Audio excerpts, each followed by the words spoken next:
world is moving, technology is moving, materials, giga projects, everything. And from fire and life safety, fire protection systems, are we behind?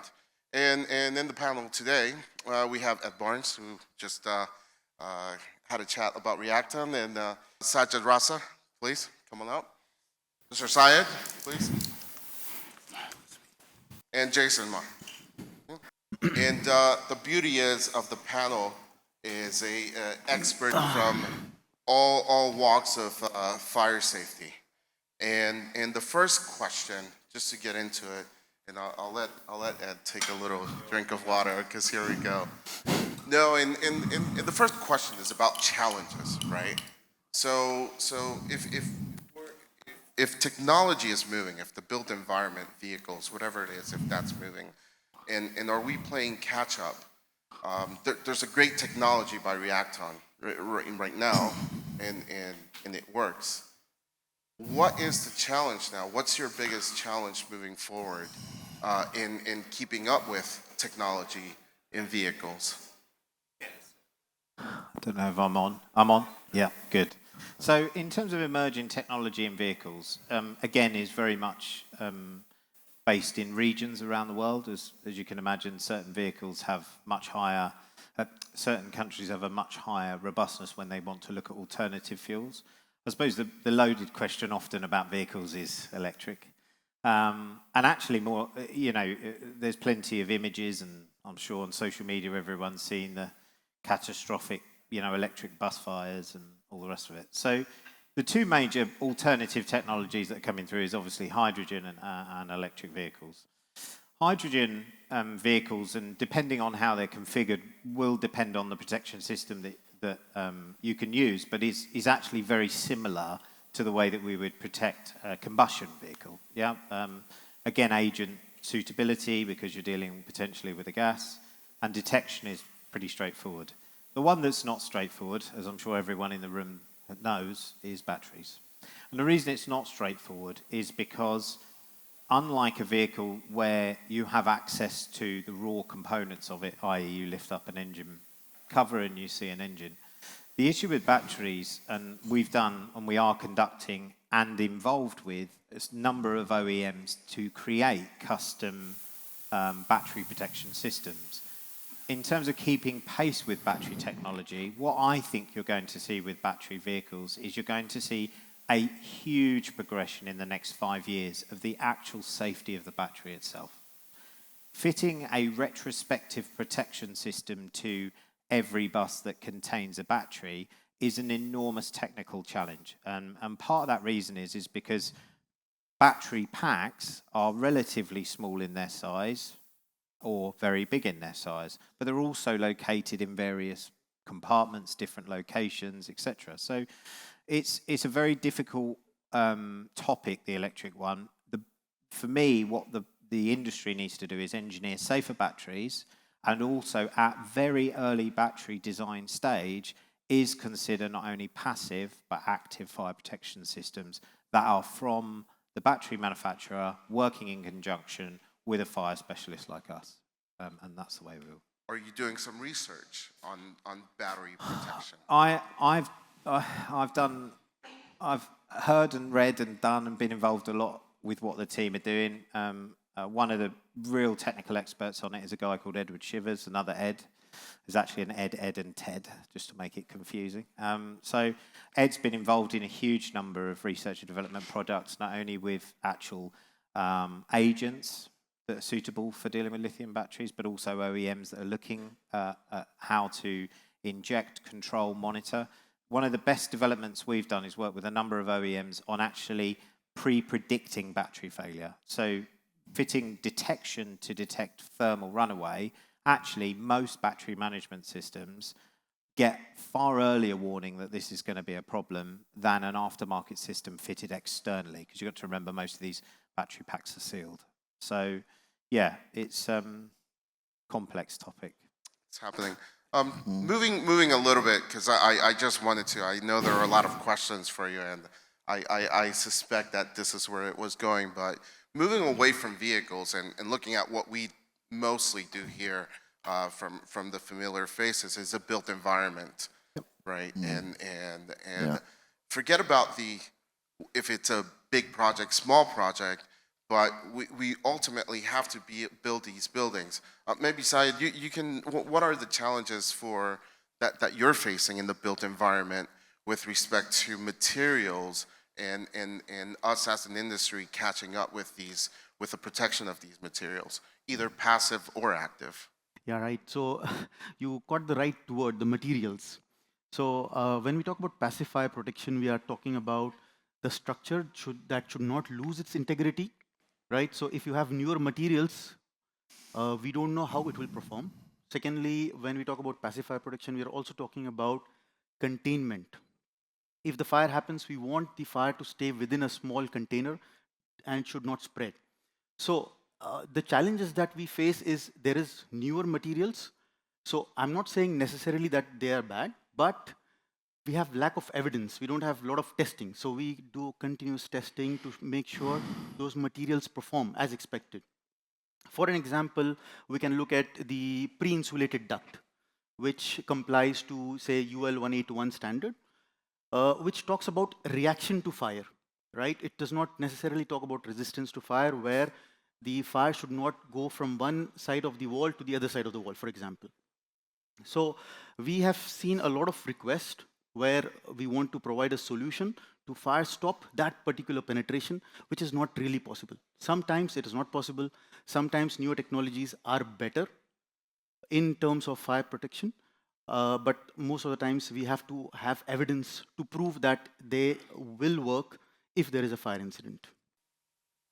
I mean, but ultimately, there is a point where we do have to follow a certain kind of code compliance, or the code dictates some of these requirements. And Sajid, you're very knowledgeable when it comes to code. So what if I'm a developer and I want pre-insulated everywhere, and that's what I want because it's cheaper and I'm going to build my building a lot faster, and I want Syed to just fix it, find a solution for me so I can build my building very quickly. Short answer, compliance. However, it's a very interesting question that they want to build it faster, cheaper. There has to be a balance. We talk about fire protection balance, we talk about life balance. So here it applies as a balance. I believe Sosan mentioned that was omission of a sprinkler important for the beauty or for the life safety. So here I would say that developers have to balance between the time and the cost and the life. That's the short answer. Large answer, we will come forward whenever you like. No, it's fine. And look, and I think part of us, and part of the thing is the code, the time and standards, the time that it takes for those to develop, to get approved, to get proven that they work, that it is a code standard, irrespective. And but that's not fast enough, maybe. Jason, where does AI fit into this? Into maybe can AI speed up the process of compliance, of code development, of where do you think it fits? You've been doing a little bit with AI lately. Yeah, so I'm talking from a fire detection perspective. I mean, for me, AI is a fire alarm learning the environment, and there's two sides to a fire alarm system. We have to detect fires as quick as we possibly can, and we also have to ignore the unwanted alarms that we're all familiar with. AI is a system learning about the environment and adjusting the sensitivities of those detectors to detect as quick as possible, but also ignore the unwanted alarms. Some systems will already do this. Yeah, they will already. When you commission a fire alarm system, you can put a system into learn mode, if you like, and it will basically look at peak log values. It will look at the maximum level that detector reached during an occupied period, and then it will set those sensitivities based on that. So you could kind of say that AI is already there, but it's at a very, very basic level. Yeah, it's almost not intelligence. It's artificially adjusting to just adjust for the highest levels that's been identified during that occupied period. The best level of detection that we could possibly provide in a building is us is a human being with 5 senses. If we could ever produce a detector that could emulate all of the 5 senses that we have, then we will be there. Now, could we do that? Possibly. You never know. Down the line, that could be possible. Yeah, and we spend, as Phil Witts mentioned earlier, we spend a lot of money in R&D producing the best level of detection that we can, and we can do this. We can produce detectors that do absolutely fantastic things. Unfortunately, with those detectors comes a cost. Yeah, and then when we try to install those detectors into a building, and that comes with additional cost. When it comes down to tendering stage, we tend to end up with costs being cut everywhere. And unfortunately, the fire alarm system is probably one of those that suffers right at the end. Nobody wants to buy a fire alarm system at the end of the day. It's a grudge purchase. So that's where we are really on AI. We could develop the best detection in the world, but it's going to come at a cost. And if people are not going to pay for it, then buildings are not going to see the advantage of AI going forward, in my opinion. Right, but that's limited to your area of expertise. This is limited to me. In fire alarm, of course. Yes, correct. But can we take it a step back and maybe, Ed, this one's for you. Are you guys incorporating AI now into your R&D as you proceed? Because, right now, today, your technology is pretty much ahead of anyone else, correct? But what happens in 6 months when technology we cannot keep up in whatever it is, in our tablets and our phones? But where do you see it going on your side of things? Where do I see it being effective or adding value is probably a good question. Early warning is a massive issue with vehicles. So, we've got plenty of data, as I said earlier, videos of all the different things that are combined. I think that where you could use AI to understand what happens with vehicles and analysing the data to kind of understand what's the most common risks, where are they likely to be. And then in terms of actual on-vehicle AI, we're already seeing that in vehicles. We've got technology that is able to look at the safety of vehicles, i.e. is the driver aware, is the driver looking forwards, is the driver eating, is the driver on his mobile phone. That in itself enhances vehicle safety, and that's very much moving forward at a colossal rate. I think I share the similar kind of story with the actual suppression side or retrospective side, is that cost is a massive factor for this. And as I said, vehicle fire systems, I feel a little bit sorry for them sometimes because they have such a hard life and they have to be so robust. But we've got massive electrical packages that are coming out, so connected packages, remote monitoring. That's going to be looking at things like engine bay temperature. We're integrating with vehicle telematics, so we can look at further analysis and be able to capture the data from the vehicles. Engine bay temperatures is a great thing that we want to understand because they usually go hand in hand. So I think over the next 5 years, we're going to see a significant amount we do, but that is going to be back to the topic of passive side, is we're always looking actively to reduce the fires, and that's where I think it can have the biggest impact for us. Right, interesting. So I think we've talked about a lot of different portions of things: active systems, passive systems, the slight input from AI, and how do we bring this all together? And also that it's not completely a fire problem or a solution; it's a holistic solution of society as well, of our behaviors, and that's a big one. No matter, again, how great the systems are, we still use them as human beings. So how do we move forward? Is it a regulatory thing that needs to happen where codes are move at a faster rate, or do we need something where when materials are being developed, they have an intrinsic R&D aspect of fire safety, but that's a regulatory element as well, or do we move into developers and owners taking more responsibility? Take the example from Marriott, right? If in order for them to occupy a property, they have their standards, which are above and beyond what the local code requires. So does that mean that owners spend a little more to develop their guidelines? I know that's a very loaded question in every aspect, but anyone wants to pick any one of those? Yeah, I can take it on. In fact, I just talked, the code is the basic minimum requirement. The operators of the hotels, RTA, Viva, any large developers, ideally, they should come up with their own fire protection and life safety guidelines. Yeah. One news, about a year and a half back, MR got their regulation completely rewritten. Viva did it in 2012.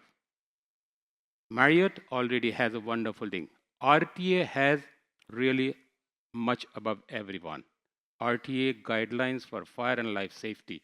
So moving forward, we should not really hold the authorities responsible to get everything implemented. Developers should come forward, have their own guidelines, which could be certainly above the minimum code requirement. If it is done, we are in a good shape. How do we encourage? Who takes the initiative? It has to be joint. Authorities can give the responsibility to developers or operators. Hey guys, come up to the level, build up your own guidelines, and we are in your support. This is the minimum or least can be done going forward. I agree. The frustrating thing for me is seeing fire alarm systems being installed for many, many years now. I've been in the industry a long time. You very rarely see a customer getting what they actually want at the end of this. So the specification will specify something, but by the time it comes to quoting, it's cut around and changed, and the end users don't always get exactly what they're hoping for. Now that would change if the as you said, if the end user had their own standard like Marriott do, yeah, because Marriott will not sign a building off unless you completely comply with that requirement, and they know their standards, and they will not sign that building off. If there was more companies doing the same thing, you would find more end users getting exactly what it is that they wanted, not what they're given. And what happens at the moment is that they just get what they're given. Yeah, that's just the way it's done, yeah? But I think the example for Marriott is fantastic. It would be great if we could see more end users doing the same thing. And we can emulate this example, have the drive and really convincing, make it happen, and it goes through the authority. If developers look up to these guidelines, things are going to be easier. Yeah. We have to inspire. Yeah. Someone has to take responsibility, write your own guidelines. Dubai Civil Defense has given enough liberty to developers on the safety audit, annual safety audit aspect. Yeah. They are not saying that do it for us. They're saying do it for yourself. Life safety, property protection, insurance. So that's the great thing which has come as what do we do moving forward? Encourage the developers and operators to do something what has been done by RTA, Viva, and MR did it just a year and a half back. Yeah. It's not that hard to do. I mean, you've got the basis of a code, which you can start with, and there are a lot of people out here right now in this audience, I'm quite sure, that would be really happy to sit with some of those end users and help them develop their standards. So there'd be a queue at the door. If somebody decided they wanted to develop a standard, there'd be a queue at the door of people willing to help and assist them. So it's not that hard. The culture has to be brought in. It's not here, except as major developers. Yeah. They should come up. Yeah. That's it. Adding to that, even education and empowerment of the right people plays a very important role. So in a contractor, there should be some educated and empowered people who take care of fire life safety very seriously. Not always the consultant will come and inspect or do something like that. So education also plays a very, very important role, especially for everybody who's involved in fire life safety. The only thing I was going to say was very quickly was, you know, how you educate the general public. You know, if you had a sticker on the door that said this building is not safe from a fire perspective, you're going to stop and go, I'm not quite sure I want to spend my week's holiday here. If the building said it's got great. So, you know, there's examples of that in energy performance in houses where you get an energy certificate, you know, Euro NCAP for the safety of vehicles. So again, wider education of, you know, rather than people understanding, hang on a minute, I saw that bus fire, what are they doing about it? Oh, there's a standard. Does that standard mean the right systems are being fitted? So, you know, again, gaining public attention in the right way so they can understand what looks good and doesn't good will also influence what people do in terms of how far and how well these systems are taken and onboarded. Yeah, agreed. Thank you very much, everyone. Really good Thank you. conversation. Yep. I'm sure we can continue to talk about this Yeah. for a long time, but thank you very much. Thank you. Uh,